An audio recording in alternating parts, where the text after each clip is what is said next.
Apa nih? Astagfirullah. Astagfirullahaladzim. Dan gue tidak kejadian gedor. Astagfirullahaladzim. Kamu ini berdosa banget.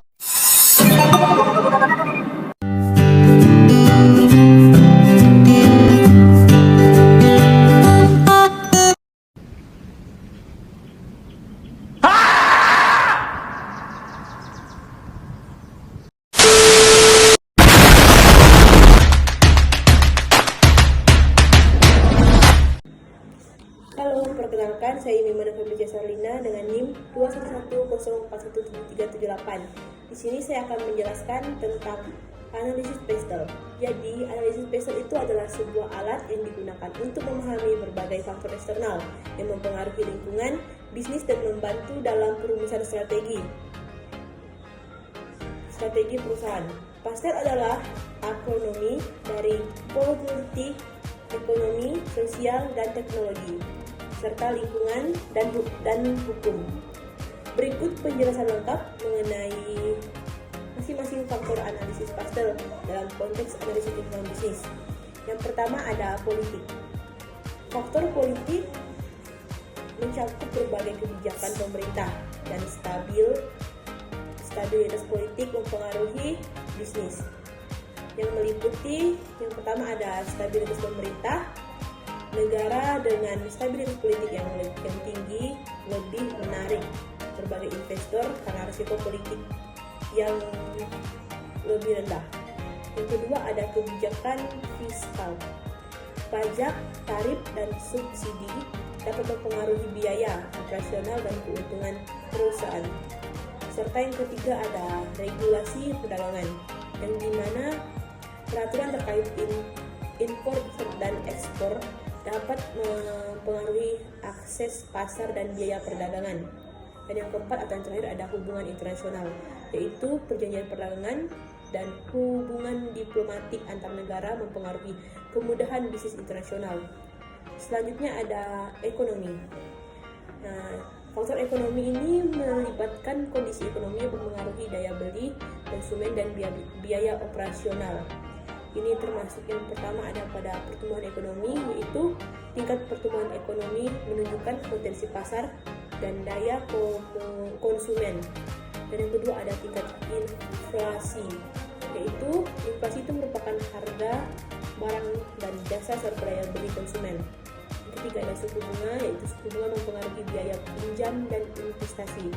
Serta yang terakhir atau yang keempat ada kurs mata uang, yaitu fluktuasi nilai tukar mata uang dapat mempengaruhi keuntungan terutama bagi perusahaan yang terlibat dalam perdagangan internasional. Selanjutnya ada tingkat pengangguran. Yang terakhir ini tingkat pengangguran merupakan mempengaruhi kesediaan tenaga kerja dan daya beli konsumen. Selanjutnya ada sosial. Faktor sosial ini tuh melibatkan aspek demografi dan budaya yang mempengaruhi permintaan produk dan layanan. Ini meliputi yang pertama ada demografi. Demografi ini meliputi usia, gender, pendapatan, dan pendidikan. Populasi itu juga mempengaruhi konsumen. Yang kedua ada nilai budaya dan gaya hidup, yang dimana nilai budaya dan gaya hidup itu mempengaruhi preferensi konsumen. Yang ketiga juga ada kesadaran sosial. Kesadaran terhadap isu-isu sosial seperti keberlanjutan dan tanggung jawab sosial perusahaan mempengaruhi persepsi konsumen. Dan yang terakhir ada tingkat pendidikan. Tingkat pendidikan ini mempengaruhi keterampilan tenaga kerja dan permintaan produk. Selanjutnya ada teknologi. Ini yang terakhir. Faktor teknologi itu tuh mencakup inovasi dan perkembangan teknologi yang dapat menciptakan peluang atau ancaman bagi bisnis. Ini termasuk pada yang pertama ada kemajuan teknologi. Kemajuan teknologi itu inovasi teknologi dapat meningkatkan efisiensi operasional dan menciptakan produk baru. Selanjutnya ada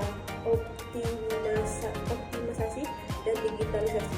Penggunaan teknologi optimisasi dan digitalisasi itu dapat mempengaruhi biaya operasional. Selanjutnya ada penelitian dan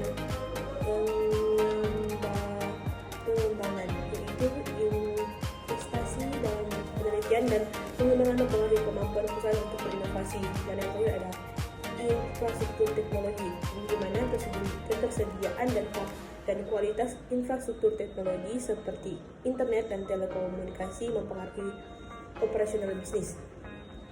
Selanjutnya yang kelima ada environmental atau lingkungan. Faktor lingkungan melibatkan isu-isu ekologis yang mempengaruhi operasional bisnis, termasuk yang pertama ada peraturan lingkungan, yang dimana kepatuhan terhadap regulasi lingkungan mempengaruhi biaya operasional dan reputasi perusahaan. Selanjutnya ada keberlanjutan, yaitu kesadaran terhadap praktik bisnis yang berkelanjutan dapat meningkatkan daya tarik produk. Selanjutnya ada perubahan iklim, yang dimana perubahan iklim ini dapat mempengaruhi rantai pasokan dan operasional bisnis. Dan selanjutnya ada pengelolaan limbah, di mana praktik pengelolaan limbah yang baik penting untuk meminimalkan dampak lingkungan. Dan yang terakhir ada sumber daya alam, ketersediaan dan akses terhadap sumber daya alam mempengaruhi produk dan biaya. Selanjutnya di sini ada legal atau hukum. Faktor hukum itu mencakup regulasi dan hukum yang mempengaruhi operasional bisnis, yang meliputi yang pertama adalah hukum perdagangan. Regulasi perdagangan mempengaruhi cara bisnis dapat beroperasi di pasar tertentu. Dan yang kedua ada hak kekayaan intelektual. Perlindungan terhadap hak kekayaan intelektual penting untuk melindungi inovasi perusahaan. Dan selanjutnya ada hukum ketenagakerjaan, yang dimana regulasi ketenagakerjaan mempengaruhi hubungan kerja dan biaya tenaga kerja. Dan selanjutnya ada hukum konsumen, yaitu pelindungan konsumen, memastikan produk aman dan sesuai standar, mempengaruhi reputasi dan kepercayaan konsumen. Dan yang terakhir ada litigasi dan kepatuhan, di mana resiko litigasi dan kebutuhan untuk memenuhi regulasi hukum mempengaruhi operasional dan biaya bisnis. Dan selanjutnya ada contoh penerapan pastel. Misalnya sebuah perusahaan itu perusahaan makanan dan minuman ingin memasuki pasar baru di Asia Tenggara. Melalui analisis pastel, perusahaan itu dapat mengidentifikasikan faktor eksternal yang diperlukan dan dipertimbangkan, seperti yang pertama ada politik, menilai stabilitas politik negara target dan kebijakan perdagangan yang mempengaruhi akses pasar. Yang kedua ekonomi, yaitu memahami tingkat pertumbuhan ekonomi, inflasi, dan kurs mata uang yang dapat mempengaruhi daya konsumen dan biaya operasional. Selanjutnya yang ketiga ada sosial, meneliti preferensi makanan lokal, struktur demografi, dan tren gaya hidup untuk menyesuaikan produk dengan selera pasar. Dan yang keempat ada teknologi, yaitu mengevaluasi infrastruktur teknologi dan tingkat adopsi e-commerce untuk merencanakan strategi penjualan dan distribusi. Dan selanjutnya yang kelima ada lingkungan, memahami regulasi lingkungan lokal dan preferensi konsumen terhadap produk yang ramah lingkungan. Dan yang keenam atau legal atau hukum, mengajukan hukum perdagangan, regulasi kesehatan, dan keselamatan perdagangan serta hak kekayaan intelektual yang relevan. Nah, dengan melakukan analisis pastel, perusahaan itu dapat mempersiapkan diri untuk memahami tentang tantangan dan memanfaatkan peluang di pasar baru, serta memastikan strategi yang dikembangkan responsif terhadap pertumbuhan lingkungan eksternal. Baiklah, sekian yang dapat saya sampaikan. Jika ada kekurangan, saya minta maaf. Atas perhatiannya saya ucapkan terima kasih.